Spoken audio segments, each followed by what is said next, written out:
नमस्कार सर्वांना, श्री स्वामी समर्थ. मी स्वाती आपलं स्वामीचरण या यूट्यूब चॅनलमध्ये अगदी मनापासून स्वागत करते. बघा 15 तारखेला आहे गोपाळकाला म्हणजेच कृष्ण जन्माष्टमी. तर या दिवशी आपल्याला कृष्ण भगवानांचे वेगवेगळे सेवा उपाय करायचे आणि कृष्ण जन्माष्टमी साजरी करायची. गोपाळकाला म्हणजे बाळकृष्णांच्या सेवेमध्ये दंग होऊन जाण्याचा दिवस. तर या दिवशी आपल्याला बाळकृष्णांचे वेगळे भक्तिगीतं गाऊन कृष्ण जन्माष्टमी साजरी करायची आहे. देवकी आणि वासुदेव यांच्या पोटी बाळकृष्ण जन्माला आले. तो दिवस खूप मोठा होता, कारण साक्षात देवांनी आपल्या या पवित्र भूमीवर जन्म घेतला होता. कृष्णांचा जन्म हा श्रावण महिन्यातील कृष्ण पक्षातील अष्टमी तिथीला झालेला आहे. तेव्हा नक्षत्र होतं रोहिणी नक्षत्र. तर या रोहिणी नक्षत्रावर बाळकृष्णांचा जन्म झाला. तर तो रात्री 12 वाजता झाला आहे. त्याच्यामुळे आपल्याला कृष्ण जन्माष्टमी ही रात्री 12ला साजरी करायची असते. तर बघा आपल्याला बरोबर 12:39 ला पाळणा हलवायचा असतो आणि कृष्ण जन्माष्टमीचे गाणे गायचे असतात. रात्री तिथी चालू होती 11:30ला. त्याच्यामुळे आपल्याला कृष्ण जन्माष्टमी ही 15 तारखेला साजरी करायची आहे रात्री 12ला. आणि गोपाळकाला हा 16 तारखेला असतो. त्याच्यामुळे आपण जो पण कृष्ण जन्माष्टमीचा उपवास धरणार तर तो आपल्याला 15 तारखेला धरायचा आहे आणि 16 तारखेला तो उपवास सोडायचा आहे. आता आपल्याला ज्या पण सेवा करायचे ते रात्री आपण 15 तारखेच्या रात्री करणार आहोत. म्हणजे तुम्ही 15 तारखेला अगदी संध्याकाळी तुम्हाला जेव्हा वेळ असेल दिवसभरामध्ये तेव्हा पूजा मांडणी करू शकता, किंवा 12 नंतर आपल्याला ज्या सेवा करायच्या त्या मी तुम्हाला पुढे सांगणार आहे.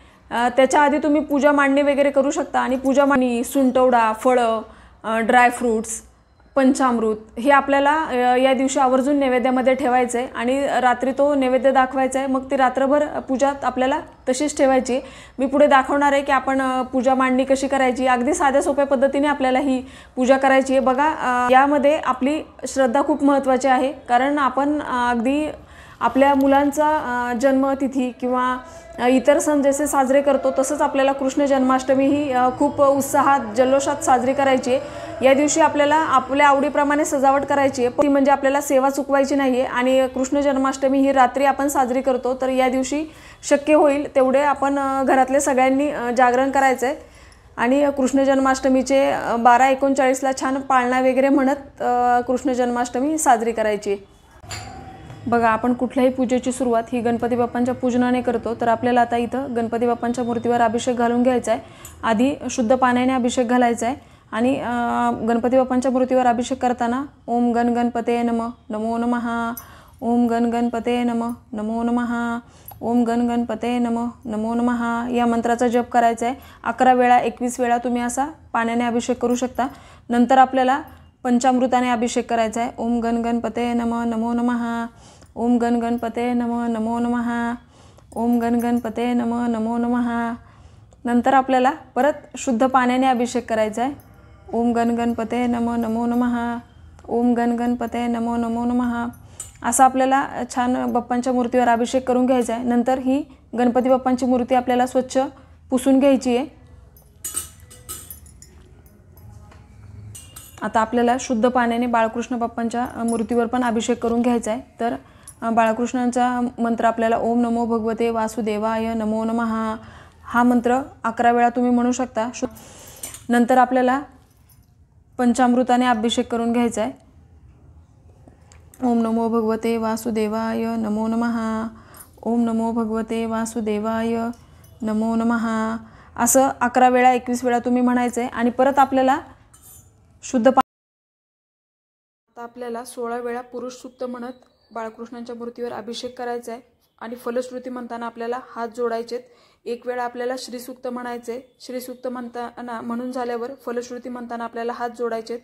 16 वेळा जर पुरुष सूक्त म्हणणं शक्य नसेल तर आपण 1 वेळा म्हणायचे आणि फलश्रुती म्हणताना फक्त हात जोडायचेत. फलश्रुती म्हणताना आपण अभिषेक करणार नाही आहोत.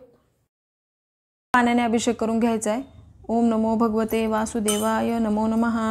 नंतर आपल्याला बाळकृष्ण बाप्पांची मूर्ती पण स्वच्छ पुसून घ्यायची आहे. आता याच्यामध्ये जे पण तीर्थ आहे आपण अभिषेक केलेलं तर हे आपण आपल्या घरातल्या सगळ्यांनी प्यायचं आहे.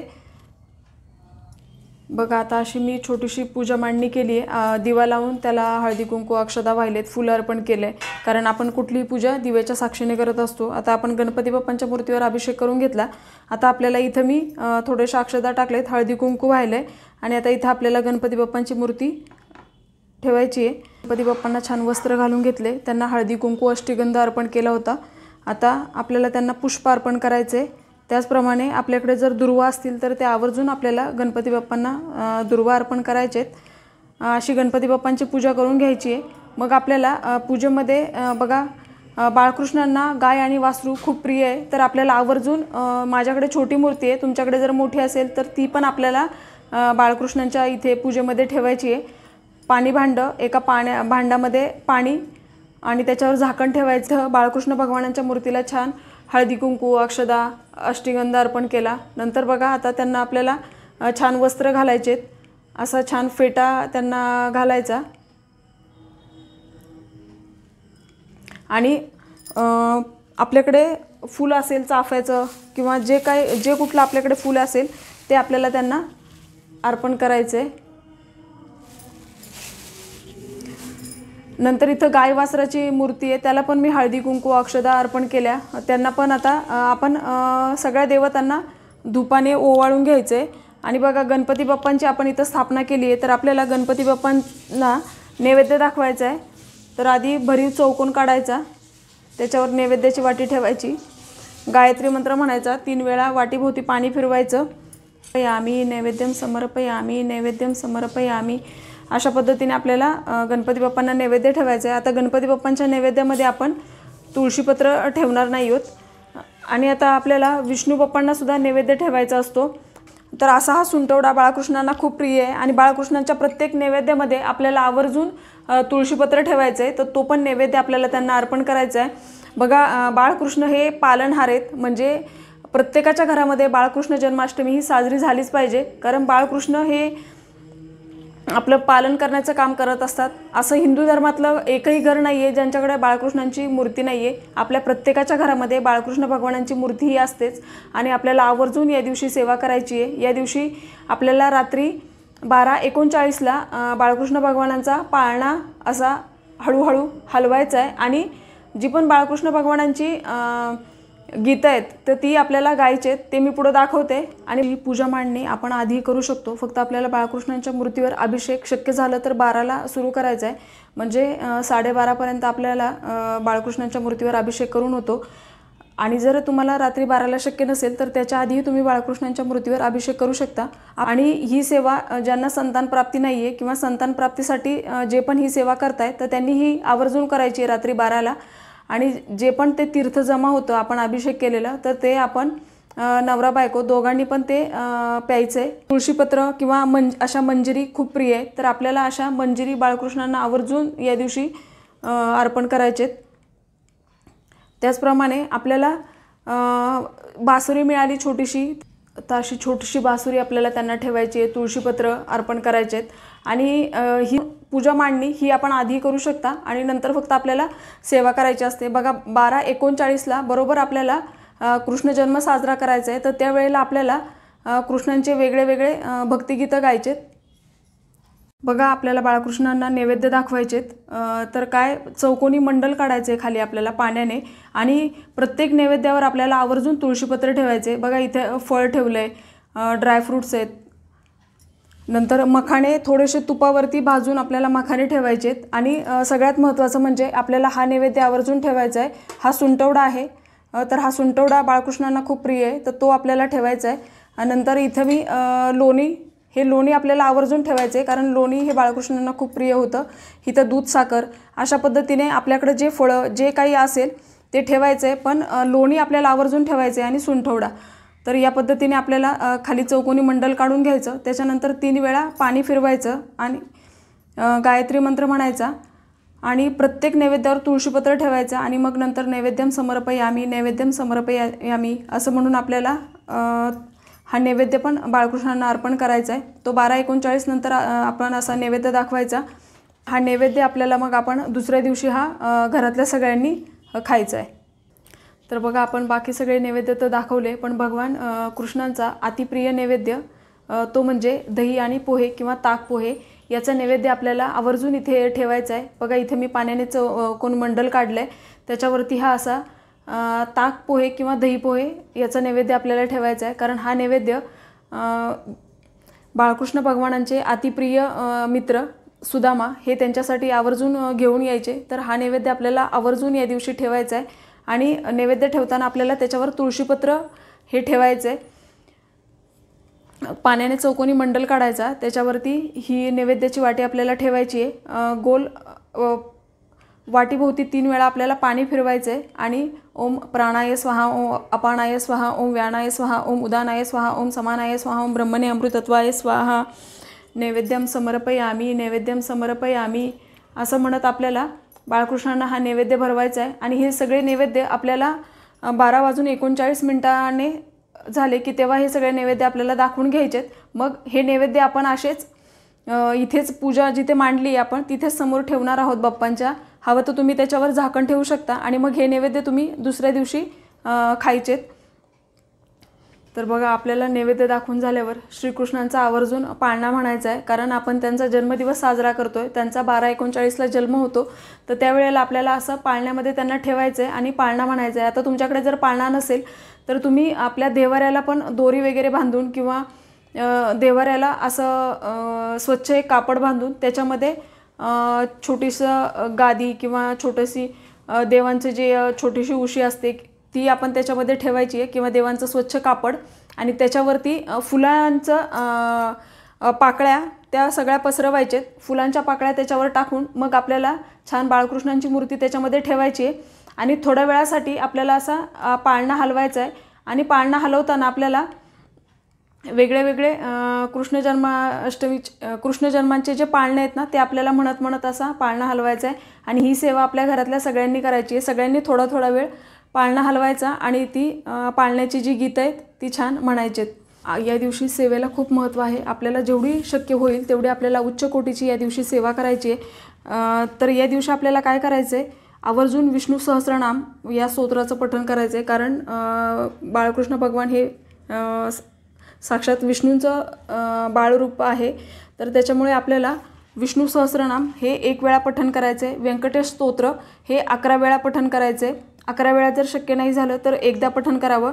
आणि ओम नमो भगवते वासुदेवाय या मंत्राचा जेवढ्या वेळा तुम्हाला मंत्रजाप करता येईल, जेवढ्या वेळा म्हणता येईल तेवढ्या वेळा तो म्हणायचा आहे। नंतर श्रीकृष्णांचा गायत्री मंत्र तो पण तुम्ही 108 वेळा म्हणावा। नंतर भगवद्गीतेमधला 15वा अध्याय हा पण तुम्हाला आवर्जून पठण करायचा आहे। अगदी छोटा आहे आणि या सगळ्या सेवा आपल्याला आपल्या नित्यसेवेच्या पुस्तकामध्ये मिळून जातील। तर बघा या सेवा तुम्हाला जर 15 ऑगस्टला करायचेच आहेत, पण या सेवा तुम्ही जर याच्यातल्या काही सेवा तुमच्या राहिल्या तर तुम्हाला या 16 ऑगस्टला पण आवर्जून करायचेत। 12/39 श्रीकृष्णांचा पाळणा म्हणून झाल्यावर, भक्तिगीतं म्हणून झाल्यावर तुम्ही या पुढील सेवा कराव्या। बघा आता हे सगळे नैवेद्य जे पण आपण अर्पण केलेत आणि ही पूजा मांडणी आपल्याला रात्रभर अशीच ठेवायची आहे आणि दुसऱ्या दिवशी सकाळी आपल्याला ही पूजा मांडणी उचलायची आहे। तर आपण बाळकृष्ण बाप्पांची मूर्ती घेतली, गणपती बाप्पांची मूर्ती घेतली, गाय वासरू घेतलं, हे सगळं आपण दररोजची देवपूजा करताना जसं काढून स्वच्छ करून त्यांना आंघोळ घालून परत पूजतो त्याचप्रमाणे आपल्याला हे काढून घ्यायचं आहे। नंतर परत यांना आंघोळ घालून अष्टगंध हळद कुंकू अर्पण करून आपल्या देवाऱ्यामध्ये पूजायचे। जो आपण दिवा लावला होता तो दिवा रात्रभर तेवत ठेवायचा, म्हणजे जेवढा वेळ तो शक्यतो रात्रभर ठेवा, मध्ये जर शांत झाला तर हरकत नाही। मग तो दुसऱ्या दिवशी तो दिवा आपण काढून घ्यायचा आहे आणि आपल्या देवपूजेमध्ये ठेवून द्यायचा। नंतर ही जी फुलं आहेत ती फुलं ही सगळी आपण निर्माल्यामध्ये टाकायची। प्रमाणे अगदी साध्या सोप्या पद्धतीने आपल्याला उत्तरपूजा करायची आहे। याची अशी वेगळी काही उत्तरपूजा नसते। जे पण आपण नैवेद्य ठेवले ते आपण दुसऱ्या दिवशी सगळ्यांनी घरातल्यांनी खाऊन घ्यायचे। जे पण हे फुलं अर्पण केलेत तर ते फुलं आपल्याला हातात घेऊन त्याचा एकदा वास घ्यायचा आहे आणि मग ते निर्माल्यामध्ये टाकायचेत। कारण कृष्ण भगवानांना जर तुमच्याकडे अशी तुळशीची मंजिरी असेल तर ती तुम्ही जर अर्पण केली असेल तर ती आपल्याला तिजोरीमध्ये ठेवायचे। आणि जर तुम्ही तुळशीपत्र अर्पण केलं असेल भगवान बाळकृष्णांना तर ते पण तुम्हाला तिजोरीमध्ये ठेवायचे। कारण या तर बघा, मी व्हिडिओत दाखवल्याप्रमाणे आपल्याला या दिवशी आवर्जून सेवा करायची आहे, कारण बाळकृष्ण भगवानांची मूर्ती ही प्रत्येकाच्या घरामध्ये असते आणि सेवेला खूप महत्त्व आहे. आपण जेव्हा पण सेवा करतो तर त्याचं फळ हे आपल्याला कैक पिठेने मिळत असतं. आणि या दिवशी संध्याकाळी जागरण करायचे, म्हणजे 12:39ला बाळकृष्ण भगवानांचा जन्म होतो. तर आपल्याला त्या दिवशी त्यावेळेला आपल्याला घरातल्या सगळ्यांनी एकत्र मिळून हा जन्मोत्सव साजरा करायचा आहे. जर कोणी आजारी असेल, अगदी वयस्कर असेल, तर त्यांनी जागरण नाही केलं तरी चालेल, पण ज्यांना शक्य होईल किंवा ज्यांना शक्य आहे जागरण करणं किंवा रात्री उशिरापर्यंत या सेवा करणं, तर त्यांनी आवर्जून या सेवा करायच्या आहेत. कारण हा दिवस फक्त वर्षातून एकदाच येतो.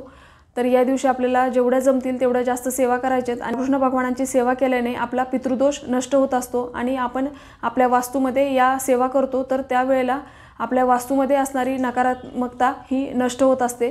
त्याच्यामुळे आपण आवर्जून या दिवशी या सेवा कराव्या जेवढा वेळ.